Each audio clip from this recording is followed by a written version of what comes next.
Je suis trop contente de filmer ma première critique et je suis trop contente que cette première critique soit pour Hors-la-loi de Pauline Bureau à la Comédie Française. Bonjour, donc je suis très contente de commencer cette série de critiques de 2020-2021 sur ce texte, sur cette mise en scène qui est absolument nécessaire. Je suis sortie très bouleversée, absolument bouleversée de ce spectacle. Cette pièce se fonde sur le témoignage de Marie-Claire Chevalier, qui est une jeune femme qui, durant les années 70, a été violée puis est tombée enceinte de ce rapport et qui a dû avorter. Ce qui a donné lieu ensuite au procès de Bobigny, qu'on connaît plutôt bien, et on connaît surtout la plaidoirie de Gisèle Halimi, qui est décédée récemment, qui est une avocate foncièrement féministe, qui a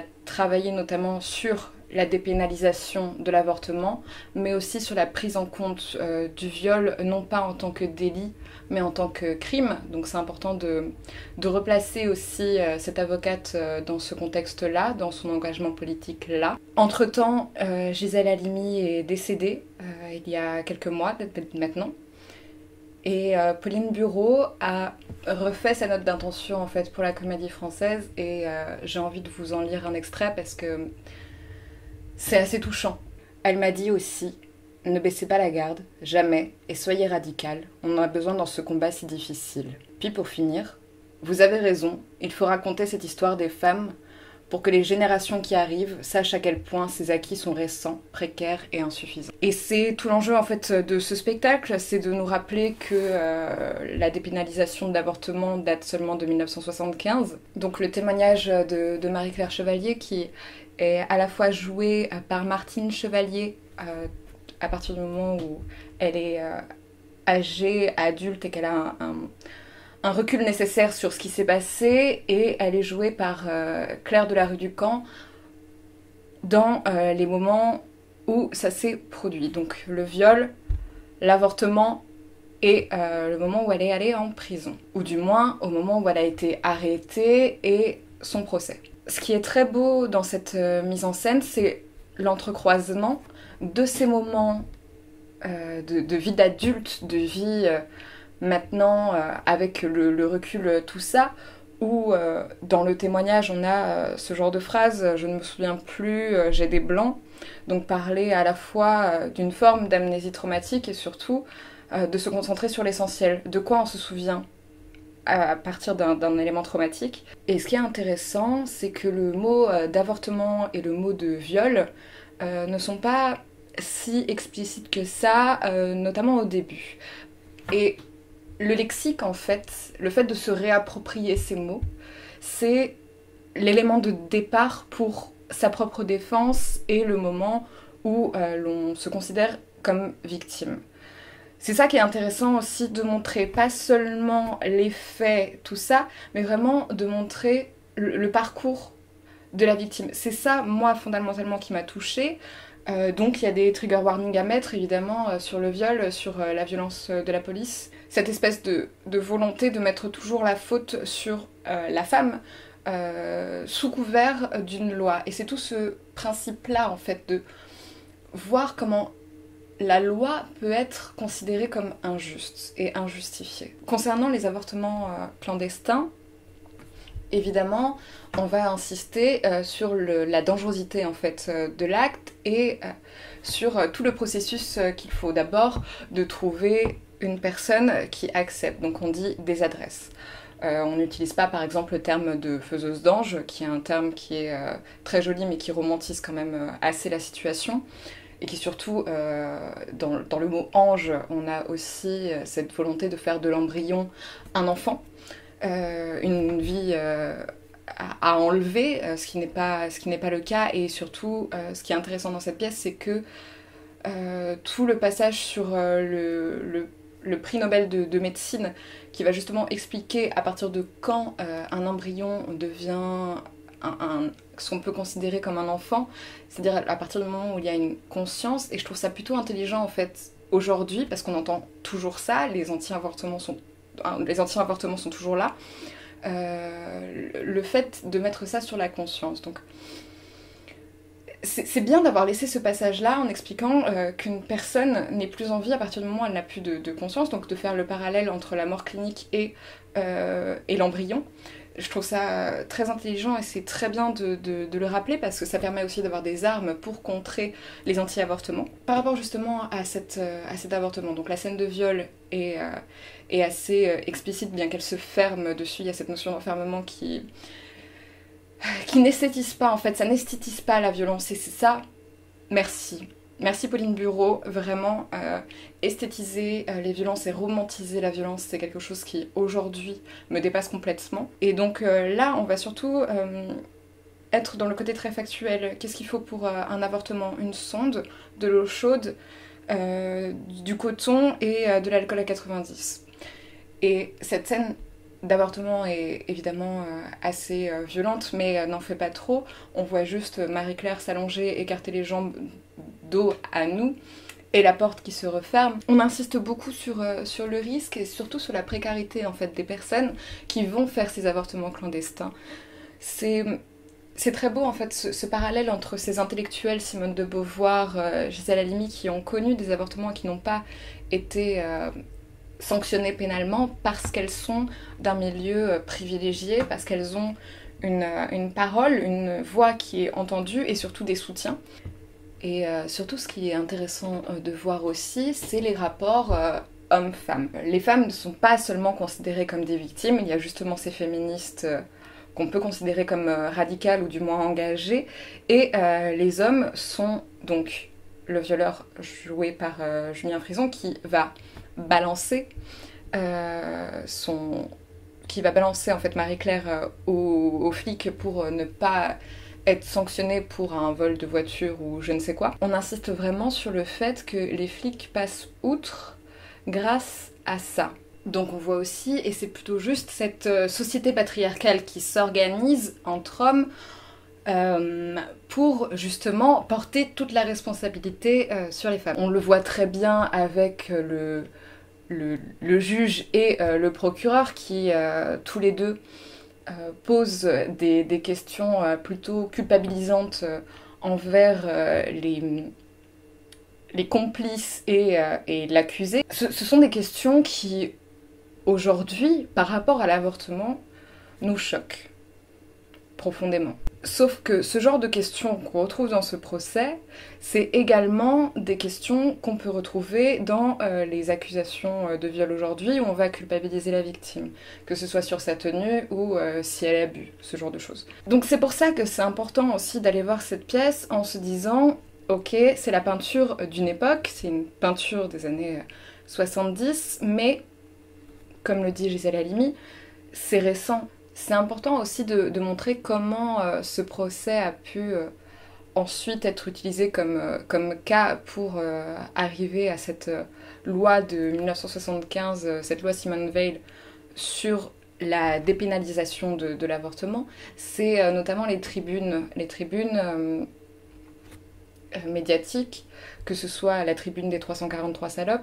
C'est important aussi de montrer que les intellectuels ont une voix qui est beaucoup plus entendue. Ce n'est pas de la démagogie, ce n'est pas tout ce qu'on veut, c'est un outil en fait. Et c'est important de montrer comment des soutiens intellectuels et politiques, parce qu'il y a Michel Rocard dedans, peuvent faire le poids là-dessus. Et donc il y a cette très belle phrase de Gisèle Halimi, je sais pas si c'est extrapolé ou si c'est véritablement ces mots, mais les procès pour avortement seront des procès politiques.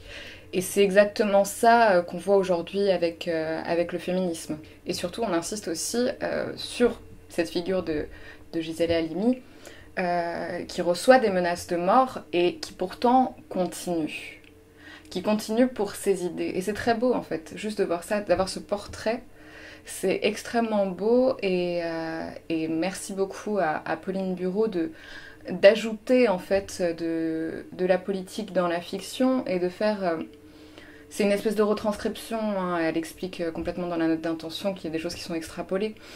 et que c'est plus du ressenti qu'une retranscription du réel, et en ça, je comprends totalement. Et il faut ce genre de spectacle vraiment, il faut changer les récits, il faut du théâtre contemporain, politique, intelligent, et c'est évidemment le cas de cette pièce qui m'a véritablement bouleversée. J'ai pleuré plusieurs fois parce qu'évidemment on se reconnaît dans certaines choses. Pour revenir au genre de phrases qui sont dites durant le procès, il y a ce début de phrase si ce que vous dites est vrai. Et c'est ça en fait, c'est faire entendre la parole des femmes qui sont victimes donc là de viol, et qui deviennent en fait des coupables, non pas pour avoir accusé quelqu'un, mais pour avoir avorté. Et ce qui est très beau dans la mise en scène, c'est cette utilisation en fait des images de Lina qui sont projetées et qui nous renvoient dans cette réalité. Et ces scènes de manifestation, parce qu'on aimerait nous faire croire aujourd'hui que ça vient d'arriver le féminisme, alors que pas du tout. Et encore une fois, c'est important de nous ancrer dans une époque et de nous montrer que c'est un combat qui dure depuis longtemps, parce qu'on a vraiment tendance à l'oublier, et la pression médiatique et politique tend à nous le faire oublier. Et juste pour ce genre de choses, ce genre de piqûre de rappel, vraiment, c'est important de voir ce genre de spectacle. Et c'est drôle aussi parce que dedans, on a une espèce d'explication de la clause de conscience, mais qui est inversée par rapport à aujourd'hui. En gros, le prix Nobel de médecine, j'ai oublié son nom, je suis désolée, explique que des médecins pratiquaient des avortements sur des jeunes femmes par conscience, justement. Aujourd'hui, cette clause de conscience est utilisée à l'inverse, c'est-à-dire qu'aujourd'hui, des médecins refusent des avortements parce qu'ils sont contre l'idée, alors qu'à l'époque, on faisait l'inverse. Et c'est encore une fois intéressant de voir la déontologie de la médecine à travers ce qui est un droit fondamental pour les femmes. Et il faut pas oublier ça, quoi.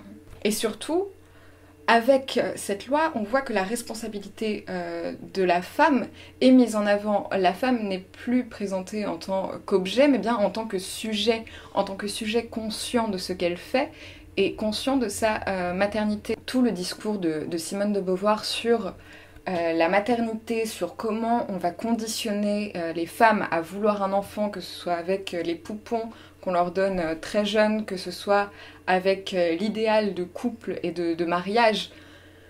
Enfin, son discours, c'est... c'est génial.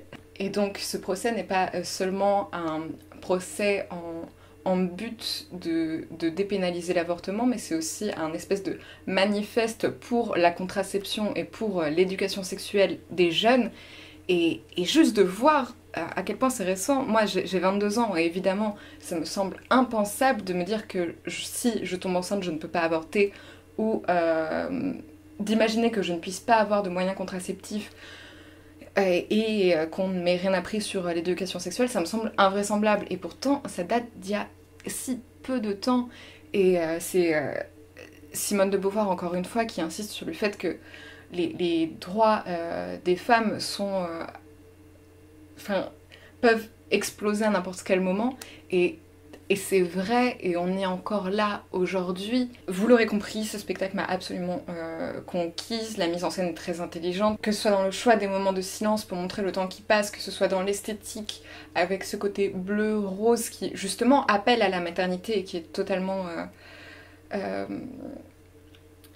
utilisé pour mettre un peu de douceur dans cette violence, et les plaidoiries, et évidemment du coup ce système qui devient presque bifrontal parce qu'on nous adresse en fait la parole. Enfin, ces femmes qui témoignent devant nous, c'est évidemment très très fort, c'est extrêmement bien amené, c'est extrêmement bien joué, parce que de toute façon la comédie française, enfin, c'est extrêmement bien joué, c'est extrêmement intelligent, c'est des textes qu'il faut entendre, c'est des plaidoiries qu'il faut entendre, et les plaidoiries sont ô combien importantes aujourd'hui, que ce soit celle de Badinter sur l'abolition de la peine de mort, qui encore aujourd'hui fait débat. Tous les droits obtenus dans les années 70 sont en train d'être mis en cause par l'extrême droite. Et le théâtre, s'il peut faire entendre des paroles et des témoignages importants pour nous rappeler combien c'est précieux d'avoir ces droits, alors je crois qu'on a tout compris. Donc merci beaucoup à la Comédie Française pour m'avoir invitée. C'était évidemment très émouvant pour moi d'y retourner, et encore plus en voyant une pièce extrêmement politique, féministe et importante et audacieuse et tout ce qu'on veut. Merci beaucoup à Pauline Bureau d'avoir monté ce spectacle, et merci d'avoir accepté d'être dans mon reportage sur les femmes et le théâtre. Et puis voilà, c'était la première critique de la saison. Si vous voulez vous abonner à ma chaîne, vous pouvez. Si vous voulez liker cette vidéo, ça me fera plaisir. La partager d'autant plus. Si vous avez vu ce spectacle, dites-moi ce que vous en avez pensé. Je vous laisse. Je vous dis à bientôt pour une nouvelle vidéo sur le théâtre.